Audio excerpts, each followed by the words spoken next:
È finita a notte fonda ed è cominciata prestissimo. La prima giornata di Giovanni Manildo da sindaco di Treviso è sull'onda dell'entusiasmo per la vittoria. In città è tutto un susseguirsi di strette di mano, abbracci, congratulazioni. Quasi impossibile camminare per il centro. Il neoprimo cittadino viene fermato continuamente da trevigiani che vogliono complimentarsi per la vittoria. E poi ci sono le TV, digital, show di tutte le reti del paese si contendono Giovanni Manildo a testimonianza di quanto sulla vittoria del centro-sinistra nella roccaforte della Lega siano puntati i riflettori della politica nazionale.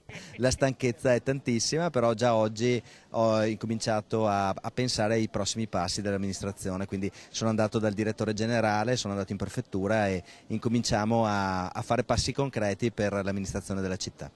Un saluto dunque al prefetto ed un primo incontro in comune per alcune delucidazioni sul funzionamento della macchina amministrativa, poi briefing volanti con lo staff che ha seguito la campagna elettorale. La proclamazione degli eletti dovrebbe avvenire entro la serata, dopodiché, probabilmente già domani, l'insediamento di Giovanni Manildo a Cassugana, pensando alla nuova giunta.